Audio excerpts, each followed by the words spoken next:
आपको क्या कारण दिया गया जब आपको पता चला आपका नाम हटा दिया गया है? आपके परिवार में भी किसी का नाम हटा है? आज जो मेरा वोटिंग राइट्स है वो छीन लिया गया है और सिर्फ मेरा नहीं 91 लाख लोगों का वोटिंग राइट्स बंगाल में छीन लिया गया है, जिनमें मेजॉरिटी हिंदूज़ है। 63% हिंदूज़ का वोटिंग राइट्स छीन लिया गया है और 38% मुस्लिम्स का वोटिंग राइट छीन लिया गया है। तो ये SIR नहीं है, SIR एक फैब्रिकेटेड नेम है। ये एक्चुअल में NPR किया गया है, NPR करके NRC किया जा रहा है और ये पूरा जो चीज़ कर रहा है वो CAA 2003 के मुताबिक। तो इनका टारगेट, मेन टारगेट जो है मुसलमान नहीं है, मेन टारगेट एलिट क्लास नहीं है, इनका मेन टारगेट है दलित।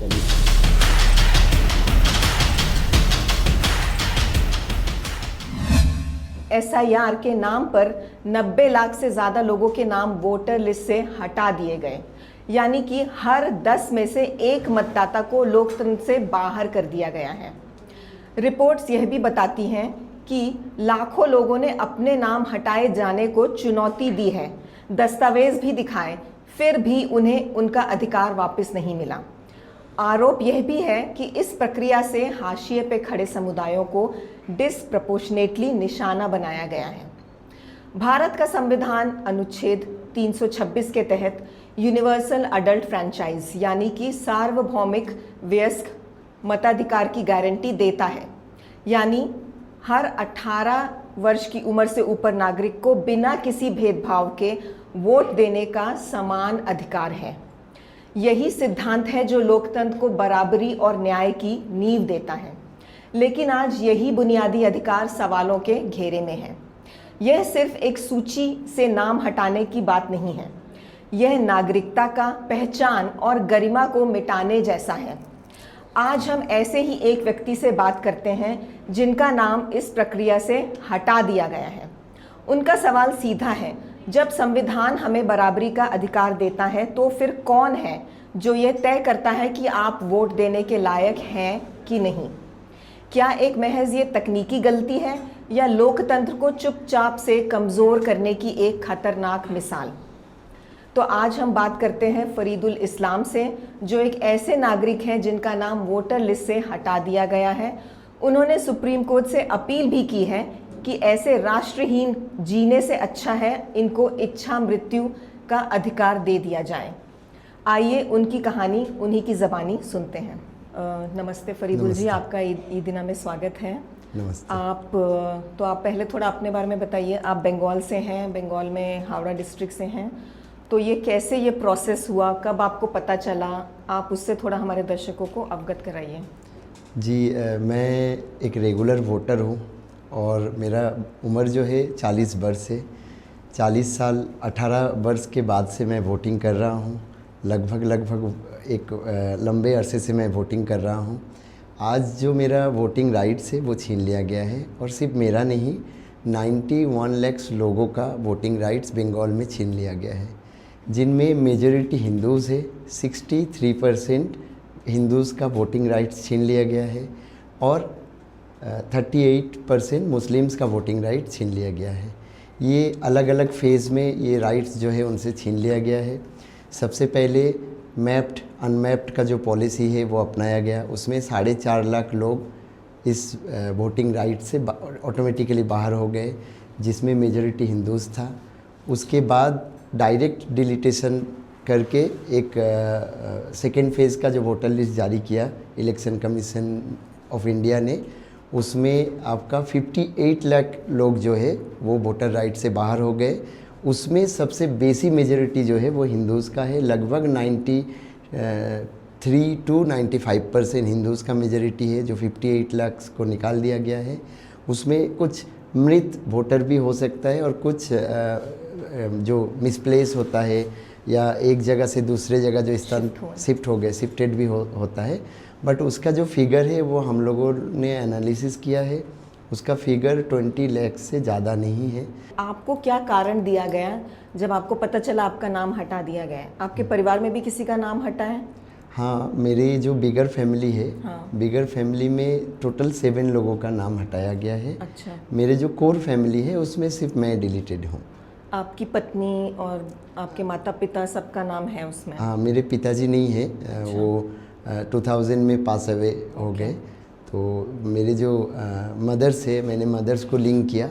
सबसे बेसी जो प्रॉब्लमेटिक हुआ है वो मदर्स को लिंक करने में, क्योंकि मैं आपको लॉजिकल डिस्क्रिपेंसी का बारे में इसलिए बोलना चाहता हूँ क्योंकि वो नहीं बोलूँगा तो मेरा डिलीटेशन का जो कारण है वो मैं बता नहीं पाऊँगा। तो लॉजिकल डिस्क्रिपेंसी में 1.25 करोड़ लोगों को नोटिस दिया गया। उनको ज़्यादातर लोगों को जो नोटिस दिया गया आइदर स्पेलिंग मिस्टेक, और सबसे बेसी जो नोटिस में जो मेंशन किया गया कि आपने अपने पिता के तौर पे जिनको लिंक किया है वो उनको और भी 6 लोगों से ज़्यादा लोगों ने लिंक किया है। तो आप आइए, आप प्रूफ दीजिए कि आप उनके ओरिजिनल बेटे हैं या ओरिजिनल बेटी है, ये आप प्रूफ दीजिए। तो आपने प्रूफ दिया इसका प्रूफ मैंने दिया। तो लेकिन डेंजर चीज़ यहाँ पे है, आप अपने जो पिता को लिंक किया है, बट मैंने तो अपने पिता को लिंक किया ही नहीं। 2002 में मेरे माता जी का नाम है, तो मैंने अपने माँ को लिंक किया, बट उसमें ऑप्शन में लिख रहा है डायरेक्ट कि आपने अपने पिता को जो लिंक किया है, और ये 1.25 करोड़ लोगों को पहुंचाया गया। इससे ये बीजेपी, आरएसएस और उनके जो जरिए, जो कमीशन के जरिए जो करना चाह रहा है, इससे सीधा सीधी एंटी वुमेन जो मेंटलिटी है वो ये दर्शाता है, क्योंकि वो ऑन पेपर मदर्स का नाम ही मेंशन नहीं कर रहे हैं, ऑप्शन ही नहीं दे रहे हैं, पिता का नाम दे रहे हैं। तो इससे एकदम डायरेक्ट ये प्रूफ होता है कि ये एंटी वुमेन एक पॉलिसी है, एंटी वुमेन पार्टी है। तो उसके बाद मैंने अपने फादर का प्रूफ दिया, और फादर से मदर का जो लिंक है वो प्रूफ दिया। फादर का डेथ सर्टिफिकेट मैंने इशू किया, तो उसमें मेरा जो नाम जो स्पेलिंग था उसमें स्पेलिंग गलत आया था, जो एनुमरेशन फॉर्म आया था एंड लॉजिकल डिस्क्रिपेंसी का जो नोटिस आया उसमें। तो मैंने अपना नाम करेक्शन के लिए भी एक फॉर्म भरा था जी। और साथ में मेरे जो ऑप्शन में मदर्स नाम था पहले मेरे वोटर कार्ड में, उसमें फादर्स नाम कर दिया था। अच्छा। तो मैंने उसको मदर्स नाम करने के लिए भी अपील किया, और फादर्स नाम जो किया था उसमें फादर्स फिरोज शेख कर दिया था। मेरे मदर्स का नाम है फिरोजा शेख। अच्छा। फिरोजा को फिरोज कर दिया था, और वो जो इलेक्शन कमीशन की तरफ से और जो मदर्स नेम होना चाहिए था उसमें फादर्स नेम कर दिया था। अच्छा। जबकि तो मेरे ये कितना समय मिला आपको डॉक्यूमेंट सबमिट करने का और अपना प्रूव करने का कि मैं वोटर हूँ, लेजिटिमेट वोटर हूँ? मुझे 2 दिन पहले नोटिस मिला, 2 दिन के अंदर मुझे सबमिट करना पड़ा सारा। तो ये सबके साथ ही ऐसा हुआ है? सबके सबको साथ 2 दिन, सबके ज़्यादा 1 हफ्ता टाइम मिला होगा प्रूव करने का? किसी को कुछ आवर्स ही मिला, क्योंकि बीएलओ तक जब वो नोटिस पहुंचा, वो मैसेज पहुंचा, बीएलओ फिर उनको फ़ोन करके बोले। बीएलओ ने हेल्प किया बंगाल में, जितने भी बीएलओस काम किए बहुत अच्छे तरीके से बंगाल में हेल्प किया। तभी एक जो कम से कम डिलीटेशन है वो हो सका। वो कम से कम डिलीटेशन भी लगभग 1 करोड़ के आसपास पहुंच रहा है। तो आपके केस में स्पेलिंग मिस्टेक और माता जी से लिंक करना और पिताजी से ना करना और स्पेलिंग एरर और इन सब वजहों से हुआ? ये वजह बहुत कॉमन वजह है। ये कॉमन और जेन्युइन वजह हुआ। मिस्टेक उनका है बट ये जेन्युइन वजह हुआ। बट मुझे नोटिस दिया गया कि आपने अपने पिता के तौर पे जिनको लिंक किया है उनको और भी 6 लोगों ने लिंक किया है। तो ये जो 6 लोगों ने लिंक किया है उनका ये एकदम क्लियर उनका बात था। किया है 6 लोगों ने लिंक? वैसे नहीं, 6 लोगों ने लिंक नहीं किया। मैंने आरटीआई किया था कि मेरे अलावा और मेरे 2 भाई हैं उनके अलावा और किसने लिंक किया मुझे बताइए, क्योंकि 3 लोगों ने ही मेरे मदर को लिंक किया था। तो उसका जो ये रिजल्ट आया कि अभी ये डेटा जो है अवेलेबल नहीं है, ये आरटीआई रिपोर्ट में आया। तो उनके पास कोई डेटा है नहीं, एक्चुअल में 6 लोगों ने किया ही नहीं है। वो अब मान लीजिए फिरोजा शेख या फिरोजा बेगम या कोई भी नाम, उस नाम को तो हज़ारों लोग लिंक कर सकता है पूरे बंगाल में, क्योंकि एक नाम से एक ही व्यक्ति होगा ये ज़रूरी नहीं है। एक अगर हावड़ा में कर रहा है तो एक दार्जिलिंग में भी लिंक हो सकता है, एक मुर्शिदाबाद में भी हो सकता है। उस बुनियाद पे वो बोल रहे हैं 6 लोगों ने लिंक किया। और वो 6 लोगों का जो कंसेप्ट है उनका कहना ये है कि एक इंडियन का 6 से ज़्यादा बच्चे नहीं हो सकते हैं। क्योंकि 6 से ज़्यादा बच्चे हैं, ये इलॉजिकल है, इसीलिए लॉजिकल डिस्क्रिपेंसी दिया गया है। ये एसआईआर में है ऐसा कि जिसके 6 से ज़्यादा बच्चे होंगे उन्हें एसआईआर से जिनके हटा दिया जाएगा? जिनके 6 से ज़्यादा बच्चे थे जेन्युइनली, उनको हटा दिया गया है। ये एक बिहार बच्चे में भी ऐसा हुआ है? बिहार में भी ऐसा किया था। तो जिनके 6 से ज़्यादा बच्चे उन्हें मतदान का अधिकार नहीं है? नहीं है, ये इलेक्शन कमीशन की तरफ से कहना है। ये सरासर जो हमारे संविधान के राइट्स है वो सरासर उसको वायलेट करता है, सरासर संविधान को कुचल दिया जाता है इसके जरिए।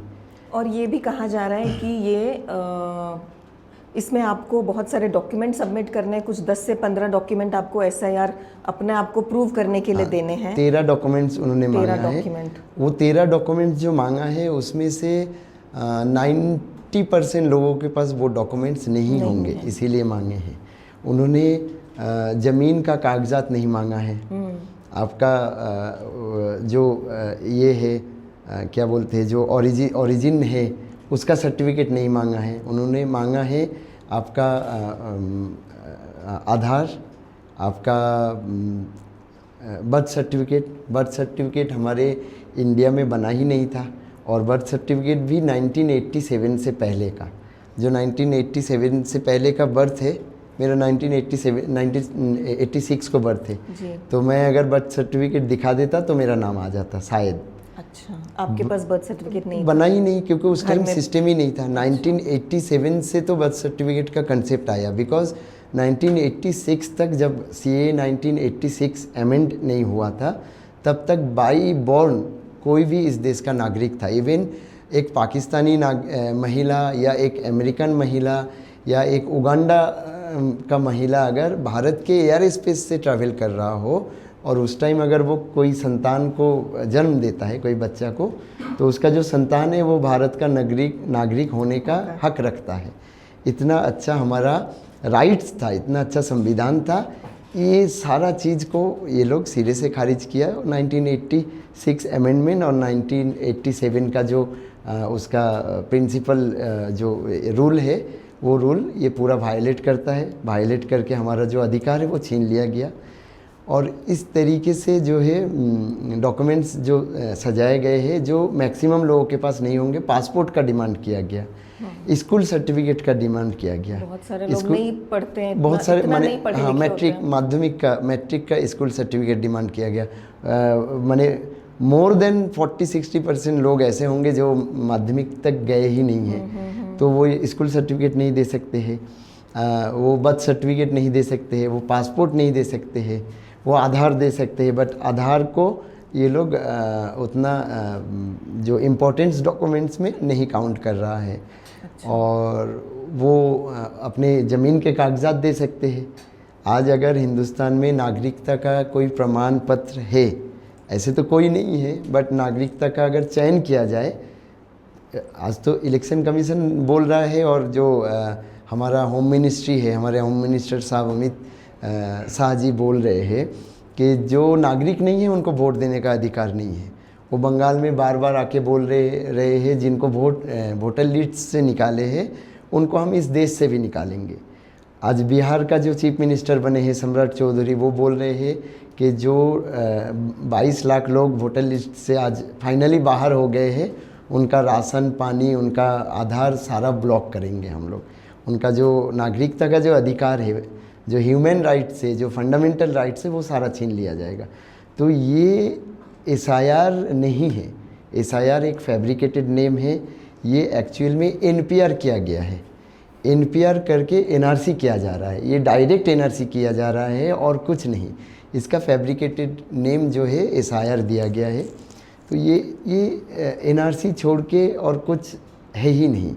और ये पूरा जो चीज़ कर रहा है वो CAA 2003 के मुताबिक।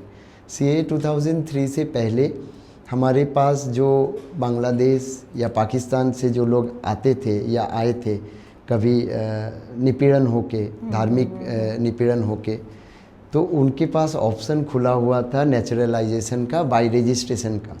वो बाय रजिस्ट्रेशन का जो ऑप्शन है वो बंद हो गया, नेचुरलाइजेशन का ऑप्शन भी बंद कर दिया गया। क्यों? क्योंकि 2003 में सबसे पहले डाल दिया गया है कि हमारे देश में घुसपैठिया है अवैध अनुप्रवेशकारी है उनको हाँ, निकाल अमित देना शाह है। तो यही बार बार बोलते रहते हैं, बीजेपी के लीडर भी यही बोलते हैं कि एसआईआर के थ्रू हम घुसपैठियों और इलीगल माइग्रेंट्स को हटाने के लिए ही ये किया जा रहा है। और लेकिन आप और बहुत सारे लोगों को यही लग रहा है कि ये मुसलमानों का नाम इससे हटाया जा रहा है, ये ज़्यादातर मुसलमानों को अफेक्ट कर रहा है। लेकिन बहुत जगह पाया गया है कि बहुत हिंदू लोग भी इससे हटे हैं। आप भी बोल रहे हैं ज़्यादातर हिंदू लोगों के नाम कटे हैं।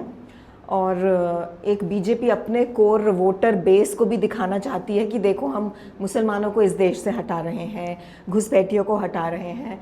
लेकिन आप कह रहे हैं, और बहुत सारे कल जो इलेक्शन हुआ उसमें ये भी आया कि बहुत सारे पोलिंग ऑफिसर्स के नाम भी नहीं है इसमें। जी जी। और इसमें आप लोग सुप्रीम कोर्ट के पास गए गुहार लेके, सुप्रीम कोर्ट ने कहा कि चलो अगली बार वोट दे देना। जी। आपको ये, जैसे हम सब सुप्रीम कोर्ट से ही उम्मीद लगा सकते हैं कि सुप्रीम कोर्ट हमें न्याय देंगे, अच्छा न्याय देंगे, तो सुप्रीम कोर्ट के इस एटीट्यूड से आपको क्या लगा, क्या लगता है? एक्चुअली मैं देश का जो उच्च न्यायालय है सुप्रीम कोर्ट, उसको मैं आज के दिन सुप्रीम कोर्ट मानता ही नहीं हूँ। बिकॉज़ वो जो संस्थान है वो हिंदुस्तान के, इस देश के, इस भारत के नागरिक का नहीं रहा। वो आज आरएसएस और बीजेपी का पार्टी ऑफिस बन गया है। और सुप्रीम कोर्ट के जो जज है वो आरएसएस बीजेपी के कैडर की तरह काम कर रहे हैं। तो एक संस्थान जब अपना विश्वसनीयता खोता है नागरिक से, इस देश के आवाम से, तो उस देश के नागरिक उसको इसी तरीके से एक नाम से ही पुकारेगा कि वो आज आरएसएस बीजेपी का पार्टी ऑफिस बन गया है सुप्रीम कोर्ट।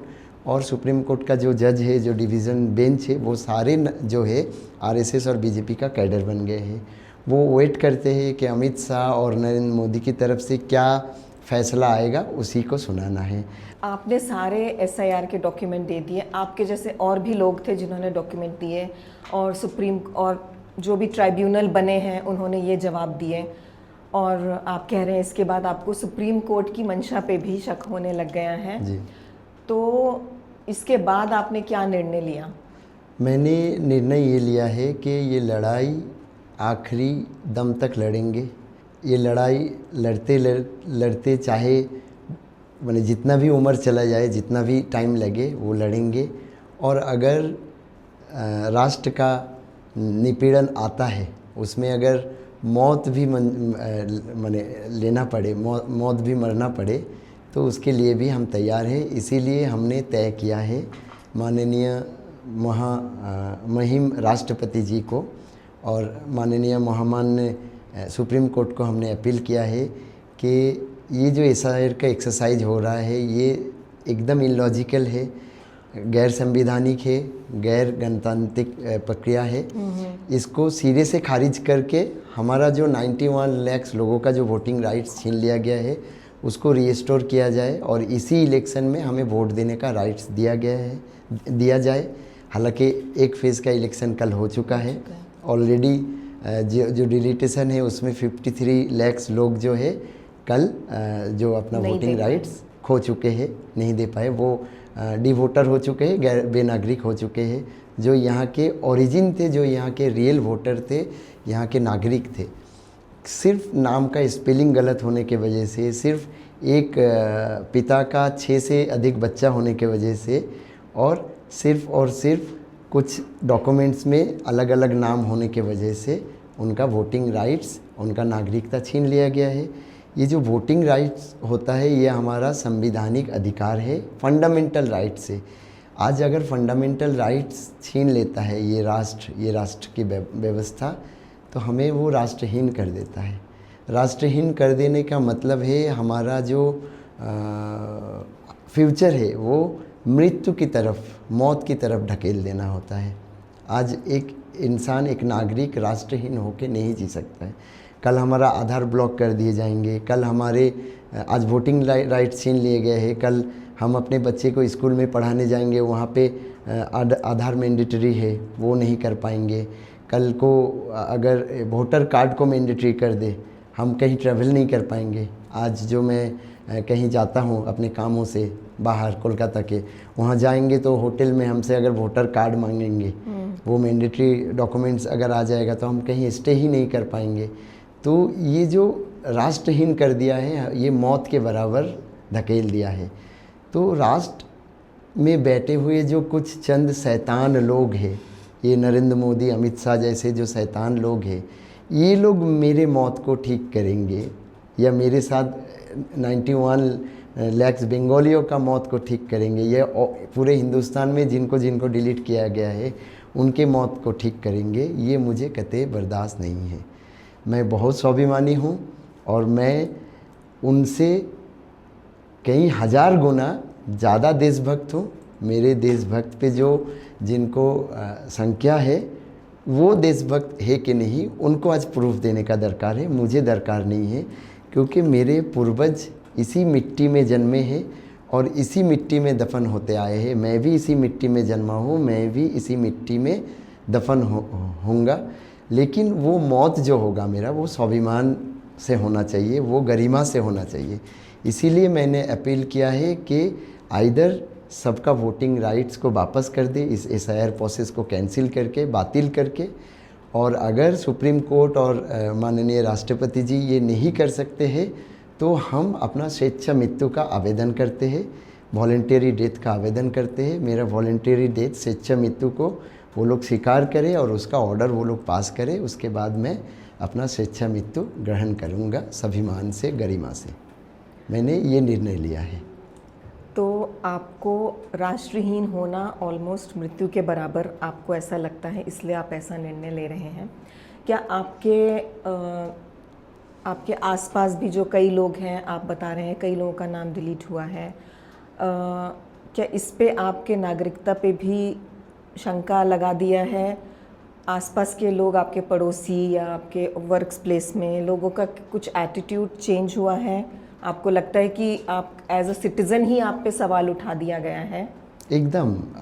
आज मेरे जो सोशल मीडिया में जो अकाउंट है, फेसबुक में या और भी कहीं, वहाँ पे लोग आके, जो हिंदुत्ववादी लोग हैं, वो लोग आके कमेंट्स कर रहे हैं, you are Pakistani, you are Bangladeshi, you are Rohingya, हम आपको यहाँ से खदेड़ के बाहर निकाल के छोड़ेंगे, हम आपको यहाँ रहने नहीं देंगे, आपको कोई राइट्स नहीं है, आपका वोटिंग राइट्स जो छीन लिया गया है वो सही किया गया है। वो लोग बोल रहे हैं कमेंट्स पे आके, जो आपको जानते भी नहीं है, जो हमको जानते भी नहीं है। इवन कुछ लोग ऐसे भी हैं जो हमको जानते हैं, मेरे ऑफिसेज में, वो लोग मजाक में भी ये क्रिटिसाइज़ कर रहे हैं कि सबका वोटिंग राइट्स आ गया, सबका ठीक हो गया, आपका क्यों नहीं हुआ? ज़रूर आपका पेपर में गड़बड़ी है, ज़रूर आपने कुछ किया है, ज़रूर कुछ आपका ये में कुछ खराबी है। के साथ आप काम कर रहे हैं इतने सालों से, वो ऐसे सवाल उठा रहे हैं। हाँ, तो ये तो बहुत भयंकर बात है।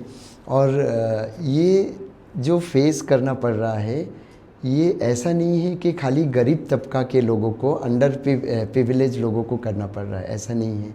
ये जो प्रिविलेज लोग हैं उनको भी करना पड़ रहा है। आज जो एक बंगाली एक्ट्रेस है, her name is Swastika Mukherjee, वो सेलिब्रिटी है बंगाल के, सब जानते हैं उनको। हाँ, सब जानते हैं। आज उनका नाम डिलीट कर दिया गया है। एक मेरे फ्रेंड सर्कल में है प्रोफेसर नंदिता रॉय, वो डॉक्टरेट है, IIM कोलकाता के प्रोफेसर है, वो मेरे एज के ही है। आज उनका नाम डिलीट कर दिया गया है। आज स्कूल्स के हेडमास्टर, बड़े बड़े यूनिवर्सिटीज़ के, जादवपुर यूनिवर्सिटीज़, आपका आलिया यूनिवर्सिटीज़, कलकत्ता यूनिवर्सिटीज़ के जो प्रोफेसर है, जो डॉक्टरेट है, जो रिसर्चर है, उनका नाम डिलीट कर दिया गया है। जो बड़े बड़े डॉक्टर है, जो सर्जन है, जो बहुत दिग्गज लोग हैं, ऐसे लोगों का नाम भी डिलीट हुआ है। आपको इसमें कोई पैटर्न दिखाई दे रहा है? किस मतलब ये रैंडमली लोगों के नाम डिलीट हुए हैं या फेमस लोगों के नाम भी डिलीट हो गए हैं? उनके में क्या स्पेलिंग मिस्टेक हो सकता है? उनके पास एड्रेस प्रूफ, ज़मीन जायदाद सब है प्रूव करने के लिए। तो ये कोई पैटर्न है? आपको लग रहा है किसी समुदाय विशेष पे ही ऐसी कार्रवाई की जा रही है, या उन्हें लगता है कि ये हमारे वोटर नहीं हैं तो इनको डिलीट करना है? जैसे आप कह रहे हैं बहुत सारे हिंदुओं के भी नाम नहीं है, तो ये क्या कुछ पैटर्न है कि ऐसी रैंडम डिलीशंस हो रहे हैं? एकदम ये एक पैटर्न के तहत ही किया जा रहा है। जैसे अगर आप आसाम NRC को देखेंगे, 19,06,638 लोगों का नाम बाद हुआ है, जिसमें 6 लाख समथिंग जो है मुस्लिम से, बाकी जो नाम है वो हिंदूज़ है और हिंदू में वो कौन तबका आता है, वहाँ के जो दलित तबका है, जो दलित समुदाय है, जो ओबीसी कास्ट है और थोड़ा बहुत आदिवासी जो है आसाम के, उनके नाम काट दिए गए हैं। विशेष करके जो दलित बंगालीज है, बंगाली स्पीकिंग जो एरियाज था, वहाँ पे उनका नाम काट दिया गया है। तो वहाँ पे भी हिंदू मेजॉरिटी है, so called Hindu majority actually. तो इनका टारगेट, मेन टारगेट जो है मुसलमान नहीं है, मेन टारगेट एलिट क्लास नहीं है, इनका मेन टारगेट है दलित, आदिवासी एंड ओबीसी कास्ट के जो लोग हैं। क्यों लेकिन बीजेपी अपने पोस्चरिंग में तो ऐसे दिखाते हैं कि वो दलितों के हितैषी हैं, जब आदिवासियों के हितैषी हैं। जब हमारी माननीय राष्ट्रपति बंगाल आई थी तो पूरा इस तरह का बना दिया था कि ममता बनर्जी ने उनका अपमान किया। वो आदिवासी हैं, पहली आदिवासी महिला हैं जो राष्ट्रपति बनी है, उनका अपमान कर रहे हैं। पोस्चरिंग उनकी ऐसी होती है कि सब हिंदू हैं, सब हिंदुओं के हितैषी हैं। लेकिन जब इस तरह की एक्सरसाइज होती है उसमें हिंदुओं के भी नाम कटते हैं, दलितों आदिवासियों के नाम कटते हैं। तो ये मिसमैच ऐसा क्यों दिखाई देता है? देखिए, ये कुछ एलिट क्लास के लोगों का, कुछ ब्राह्मण्स का, कुछ सवर्ण वर्ग का लोगों का नाम निकालते हैं जानबूझ के, क्योंकि कि शक ना हो। अच्छा। वो जो उनका पैटर्न है वो सामने ना आए। बट उनका जो पैटर्न है वो मेन टारगेट है दलित। इसीलिए आप आसाम में देखिए, उसके बाद बिहार देखिए और बंगाल देखिए, या तमिलनाडु को देखिए, कहीं पे भी देखिए, ज़्यादातर जो नाम कटे हैं वो दलित नाम ही है, दलित आदिवासी के ही नाम कटे हैं। हाँ, कुछ नाम सवर्ण वर्ग के, कुछ ब्राह्मण्स के और मुसलमान के एक तादाद भी है, क्योंकि वो दिखाते हैं कि टारगेट जो है वो मुस्लिम से, बट मुस्लिम्स हमेशा 40-30 रेशियो में ही नाम कट रहे हैं, क्योंकि उनका जो पॉपुलेशन है इंडिया वाइज वो उतना ही पॉसिबल है उनको काट देना, उससे ज़्यादा पॉसिबल है नहीं। तो उनको जो 1 करोड़ के अंदर 1 करोड़ के आसपास का जो लोगों का नाम निकालना है, वो तो मुसलमान 1 करोड़ वो हर स्टेट से निकाल नहीं पा रहे हैं जी। वो 20 लाख, 25 लाख, 30 लाख तक सीमित है। तो बाकी जो अदर फिगर है वो दलित का ही निकालना है, और उनका मेन टारगेट दलित ही है, उनका मेन टारगेट मुस्लिम नहीं है। मुस्लिम का जो टारगेट करके वो दिखाते हैं वो सिर्फ उनका प्रोपोगंडा है और कुछ नहीं है। दलित और आदिवासी और पिछड़े वर्ग के लोगों के नाम काट के क्या मिलेगा? उनको लगता है ये हमारे वोटर नहीं हैं। ये तो ब्राह्मण का जो राष्ट्र, इनको सिर्फ सवर्णों का वोट चाहिए, सवर्णों का वोट चाहिए। और जो ब्राह्मण राष्ट्र है, जो इनका 2000 साल पहले से जो कंसेप्ट चला आ रहा था, जो हमारे यहाँ इस्लामिक शासन आने के बाद, उसके बाद ब्रिटिशर्स आने के बाद भी बहुत सारा लॉ, बहुत सारा ऐसा सिस्टम चालू हुआ। जैसे आप जानते हैं कि बंगाल में वो राजा राम मोहन रॉय ने एक मूवमेंट चलाया था, सती प्रथा जो था उसको ख़त्म किया। हमारे जो ईश्वर चंद्र विद्यासागर महाशय जी थे, उन्होंने बाल विवाह जो था, माने एक तरफ से सती को उन्होंने बचाया, दूसरी तरफ एक और जो ग्रेटर बंगाली जो लोग हैं वो इनको इनके लाइफ को कैसे फिर से रिस्टोर किया जाए मेन स्ट्रीम लाइफ में, उस व्यवस्था को किए। तो ये सब जो है इनके इनके अगेंस्ट आइडियोलॉजी जाता है। और ये जो ईश्वर चंद्र विद्यासागर जो है, ईश्वर चंद्र जो है उनका टाइटल था बंदोपाध्याय, ही इज़ ब्राह्मण्स। और बंगाल में ब्राह्मणिज्म के अगेंस्ट सबसे ज़्यादा अगर लड़ाई कोई करता है तो बंगाल के ब्राह्मण्स करते हैं, साथ में दलित अदर्स लोग हैं, बट ब्राह्मण सबसे पहले आवाज़ उठाते हैं। ब्राह्मण्स में बंगाल में ऐसा है 10 साल 12 साल की उम्र में जो जनेऊ है उसको काट के फेंक देते हैं। ऐसा वहाँ पे एक आइडियोलॉजिकल वातावरण है, एक वामपंथी वातावरण है, इसलिए वो करते हैं। खैर वो अनदर पार्ट है। तो इसीलिए हो सकता है कुछ ब्राह्मण्स का नाम भी बंगाल में काटे हो, क्योंकि आइडियोलॉजिकल ब्राह्मण से वो डिफर करता दूर है। हट रहे हैं। तो ये ब्राह्मणवाद को कायम करना चाहता है। और ब्राह्मणवाद क्या है मुझे शायद बताने की ज़रूरत नहीं है। ये दलितों का शोषण कैसे करे, ये जो अलग अलग डिवीज़न है, जो कास्टिज़म है, इसको री-एस्टेब्लिश करना चाहता है, इसीलिए ये इस तरीके से कर रहा है। जी, जब आपका नाम हटा तो आप कह रहे हैं, आपने बोला कि ऑपोजिशन पार्टीज़ को इसको लेके कुछ करना चाहिए। तो बंगाल में तो तृणमूल कांग्रेस ही पावर में है, तो तृणमूल कांग्रेस ने एसआईआर को लेके कुछ किया, या आप जैसे लोग उनके पास गए कि हम तो यहाँ के प्रॉपर सिटीज़न हैं, हमारे इतने जनरेशन यहाँ रहते आए हैं, हमारा नाम हट गया है, तो उनका क्या रिएक्शन था, उन्होंने क्या किया एसआईआर को लेके? एक्चुअली ममता बनर्जी ने जब गणेश कुमार 2 दिन के लिए आया था वहाँ, तो ममता बनर्जी ने 5 डेज़ का एक धरना सिटिंग किया था इस ये वो एकदम हार्ट जो है सिटी के इस प्लानेट वहाँ पे, और उन्होंने पहले से कहा कि हम ये एसआईआर होने नहीं देंगे। उन्होंने कहा था कि जब तक हम जिंदा हैं हम एसआईआर होने नहीं देंगे। बट ये सब उन्होंने कहा और उन्होंने एक सो कॉल्ड प्रोटेस्ट किया। अच्छा। ज़मीनी ग्राउंड पे उन्होंने इसको रोकने का काम नहीं किया। अच्छा। वो आराम से अपना बीएलओ के साथ, बीएलए जो बूथ लेवल एजेंट है, पॉलिटिकल एजेंट, वो दिए। सिर्फ टीएमसी ने नहीं दिया, कांग्रेस ने भी दिया, वहाँ पे सीपीएम ने भी दिया, वामपंथी बूथ लेवल एजेंट्स बीएलए के साथ दिया। अच्छा। और वो घर घर जाके सबको अवेयर किए कि कैसे एसआईआर का फॉर्म फिलअप करना है। ओके। तो अगर आप अपोज कर रहे हैं, अगर आप बोल रहे हैं कि आप एसआईआर होने नहीं देंगे, और आप यहाँ पे फिर बोल रहे हैं कि एसआईआर को कैसे करना है, कैसे अच्छी एसआईआर कैसे करना है, तो दोनों तो एक चीज़, आप दोनों बात एक साथ नहीं बोल सकते हैं। इधर अगर आप अपोज कर रहे हैं तो आप अपोज करेंगे, और अगर आप पक्ष ले रहे हैं तो आप खुल के पक्ष लीजिए। तो ओपनली अपोज कर रहे हैं, बट अंडरग्राउंड में वो एकदम जमीनी हकीकत पे वो मदद कर रहे हैं। ये टीएमसी का रोल रहा जी। और कहीं हद तक टीएमसी का बहुत सारे लीडर का ये कहना है कि जो वैध वोटर है उनको इंक्लूड होना चाहिए। और सीपीएम का जो रवैया था, सीपीएम का एकदम ऑफिशियल स्टेटमेंट रहा कि अच्छा एसआईआर चाहिए, भालो एसआईआर, गुड एसआईआर चाहिए। तो टीएमसी ने नहीं बोला, बट गुड एसआईआर का प्रैक्टिस किया, एक्सरसाइज किया। सीपीएम ने बोल के गुड एसआईआर का एक्सरसाइज किया। कांग्रेस ने भी सेम बात बोला कि उनको सही और अच्छा एसआईआर चाहिए, जो वैध वोटर है वो एक्सक्लूड नहीं होना चाहिए। अब लेकिन इतने लोग जो एक्सक्लूड हो गए, उसके बाद उनका क्या जवाब आया? कोई जवाब नहीं, कोई जवाब नहीं है आज तक। बात तो ये गुड एसआईआर नहीं हुआ ना, इसका मतलब? बात तो उनके जो वो जो बात रख रहे हैं उसी में उनका जो छुपा हुआ एजेंडा है वो प्रूफ होता है। वैध वोटर, एक भी वैध वोटर को हम निकालने नहीं देंगे। कौन डिसाइड करेगा कौन वैध है कौन अवैध है? कौन सा ऐसा मेजरिंग सिस्टम है, कौन सा ऐसा यंत्र है, कौन सा ऐसा कोई भी एक्सरसाइज है जिसके जरिए ये तय होगा कि हाँ ये वैध है, ये अवैध है? तो वैध बोलना ही, आप जब बोल रहे हैं कि वैध वोटर, इसका मतलब जो काटे जाएंगे वो अवैध है, अवैध वोटर।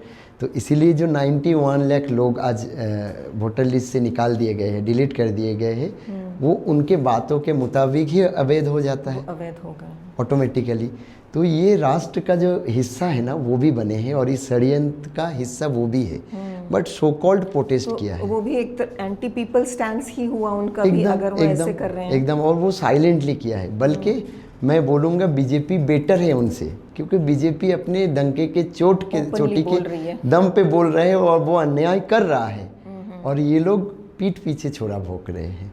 आर्टिफिशियल इंटेलिजेंस एआई का इस्तेमाल किया वेरिफिकेशन के लिए, और इस वजह से भी बहुत सारे डिस्क्रिपेंसीज आई हैं। वो कैसे हुआ है?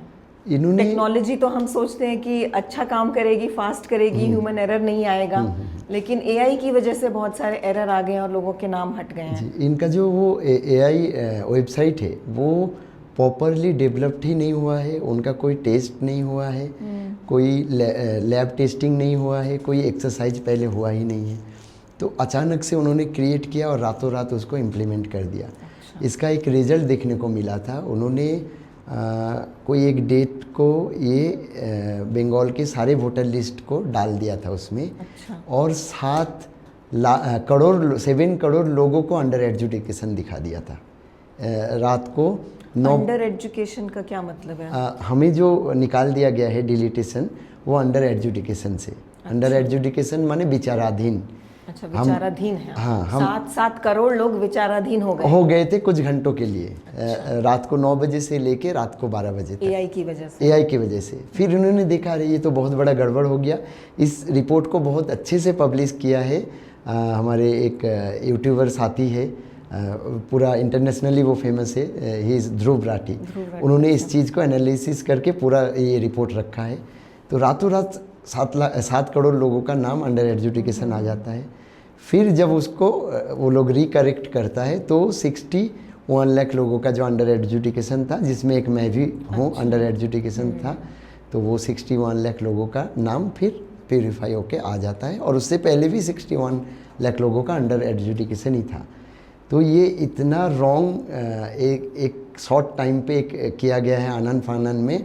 उसको ये लोग माने हम लोग कोई भी वायरस का जो ये होता है एंटीडोज होता है, वो टेस्ट करने के लिए गिनी पिग को टेस्ट करते हैं। और बहुत सालों के रिसर्च के बाद आता है वो। हाँ, गिनी पिग, खरगोश, उस पे टेस्ट करते हैं। फिर हम लोग बंदर पे टेस्ट करते हैं।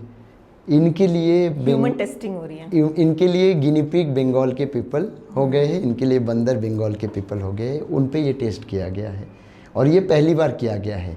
ये लॉजिकल डिस्क्रिपेंसी, उसके बाद अंडर एजुकेशन, और उसके बाद अंडर एजुकेशन से जो डिलीटेशन, और उसके बाद ट्राइब्यूनल, ये सिर्फ बंगाल में किया गया है और कहीं पे नहीं किया है। तो अगर ये कहा जाए कि बहुत लोग कह भी रहे हैं कि पहले लोग सरकार चुनते थे, अब सरकार लोग चुन रही है कि हमें इन्हीं का ही वोट चाहिए, बाकियों का नहीं चाहिए, उन्हें निकाल दो। और जैसा कि आपने कहा कि आप बहुत सारे लोग अपनी नागरिकता प्रूव करने में ही उनकी जान चली गई है। आसाम में उनको डिटेंशन सेंटर में भेज दिया, बहुत लोगों की वहाँ मौत हो गई, और उनमें भी कई हिंदू थे जो अपने आप को, कहीं नहीं माने मेजॉरिटी हिंदू थे, मेजॉरिटी नहीं, हाँ, पूरा परसेंटेज ही हिंदू का था जो डिटेंशन कैंप में थे। मुस्लिम था ही नहीं डिटेंशन कैंप में। आज तक एक सिंगल मुसलमान को डिटेंशन कैंप में नहीं डाला गया आसाम में। और वो हिंदू में कौन थे? वो दलित थे। तो इस तरह अपने ही देश की जनता को और पुश किया जा रहा है, या तो मौत की तरफ या उनके अधिकार छीने जा रहे हैं। तो ओवरऑल तो इसमें एक बहुत सारे ये भी कहा जा रहा है ये एक ब्लडलेस जेनोसाइड है, नरसंहार हो रहा है एक तरह से। तो एक देश अपने ही लोगों को मौत की तरफ धकेल रहा है इस तरह की प्रक्रिया से। और हमारा सुप्रीम कोर्ट में भी अब, जैसा कि आप कह रहे हैं, बहुत सारे लोगों का विश्वास खोता जा रहा है, क्योंकि इस तरह की चीज़ों में सुप्रीम कोर्ट मौन बैठा है या कुछ भी उनकी तरफ से किया नहीं जा रहा है। तो आगे अब एसआईआर प्रक्रिया तो पूरे देश में हो रही है, और स्टेट्स में भी होगी, तमिलनाडु में हुई, कर्नाटका में भी होने वाली है, शुरू हो गया है उसका प्रोसेस, और स्टेट्स में भी। तो आप क्या मैसेज देना चाहेंगे बाकी हमारे दर्शकों को, और जिस देश के नागरिक हैं जो अब इस एसआईआर प्रक्रिया के थ्रू गुजरेंगे, उनको आप क्या कहना चाहेंगे?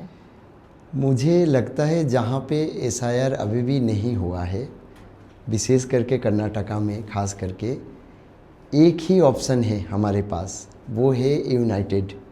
सारे वर्ग के जो लोग हैं, चाहे वो कोई भी हो, वो यूनाइटेड हो जाए।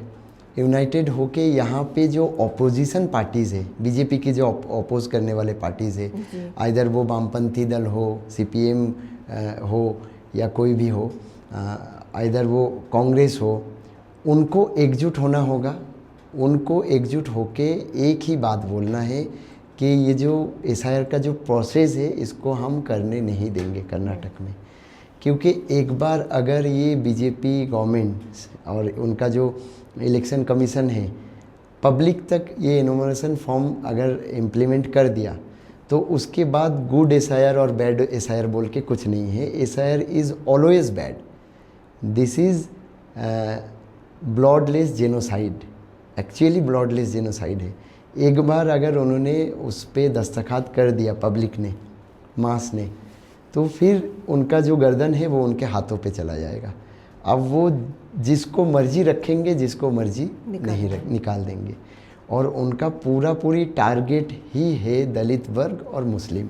आज जो आसाम में डिटेंशन कैंप में जिनको रखा गया है, एक भी मुसलमान नहीं है, बट मुसलमान का डंका बजाया जाता है, क्योंकि इनका ब्रेन वॉश किया जाए। इनको मालूम है दलितों में शिक्षा का बहुत ज़्यादा अभाव है, कमजोरी है, एडुकेशन नहीं है, तो इनको मुसलमान के नाम पे लड़ाया जाए। आज अगर दंगा कहीं पे होता है तो एक सवर्ण जाति के लोग, एक ब्राह्मण या कोई बीजेपी का नेता आके नहीं लड़ता है, वो तलवार लेके मुसलमान को काटने नहीं आता है। कौन काटने आता है?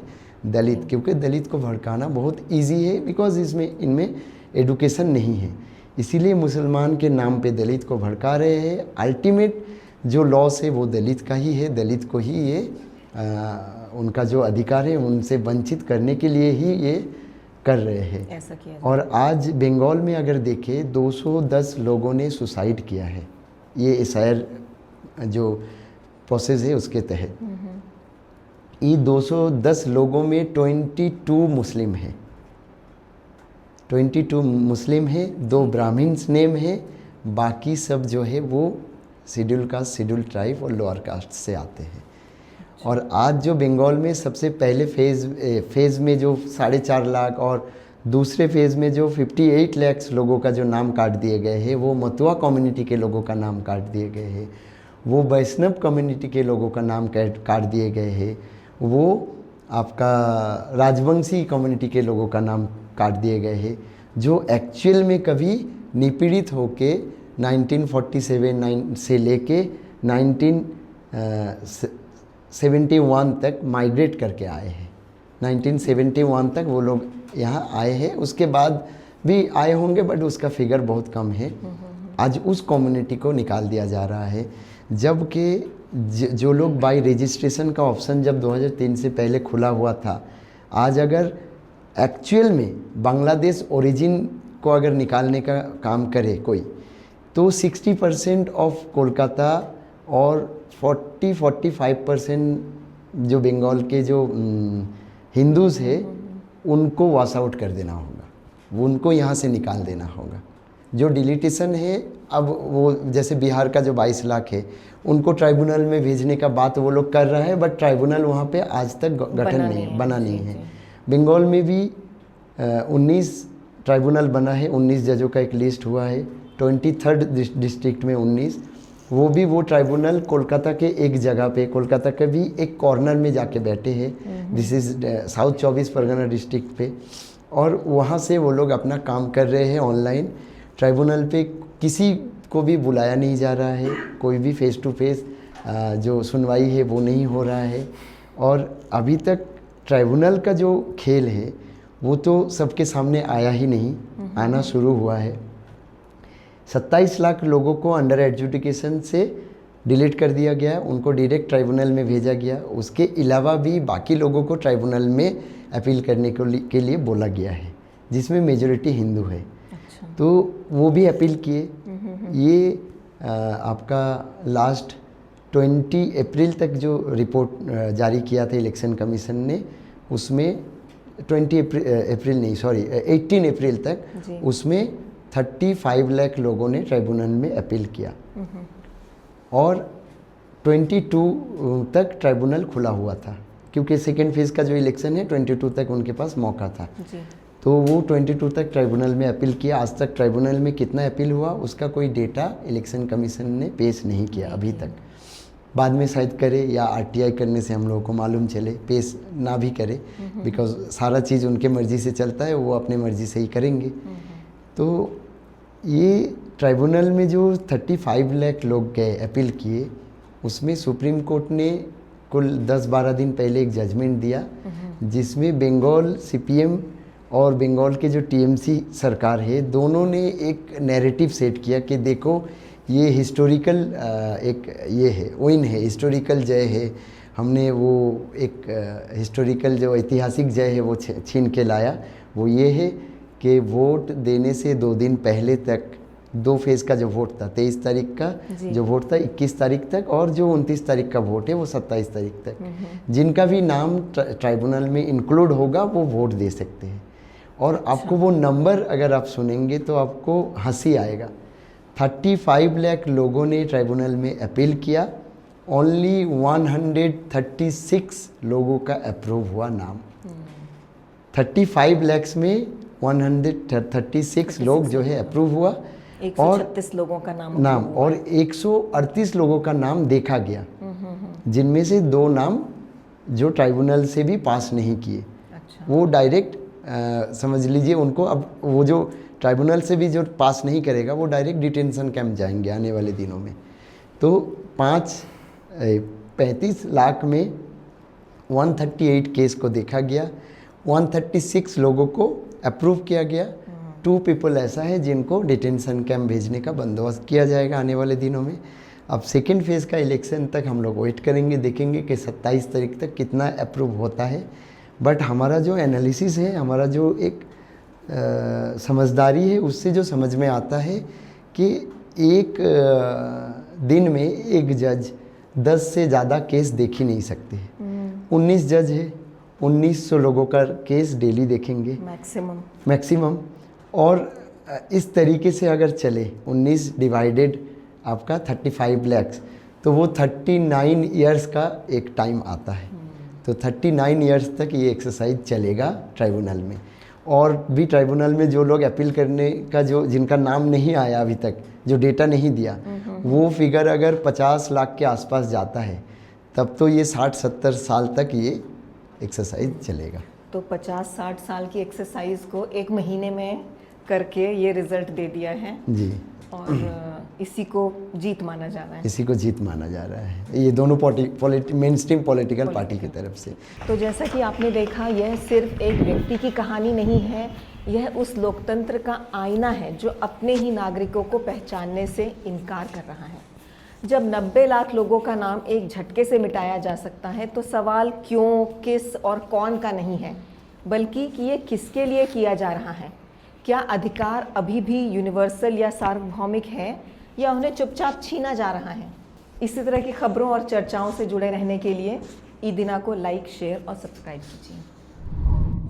ಮತ್ತಷ್ಟು ವಿಶೇಷ ವಿಡಿಯೋಗಳನ್ನು ನೋಡಲು ಮತ್ತು ಹೊಸ ವಿಡಿಯೋಗಳ ಬಗ್ಗೆ ತಿಳಿಯಲು ಈ ದಿನ .com ಯೂಟ್ಯೂಬ್ ಚಾನೆಲ್ ಸಬ್ಸ್ಕ್ರೈಬ್ ಮಾಡಿ ಮತ್ತು ಬೆಲ್ ಐಕಾನ್ ಕ್ಲಿಕ್ ಮಾಡಿ.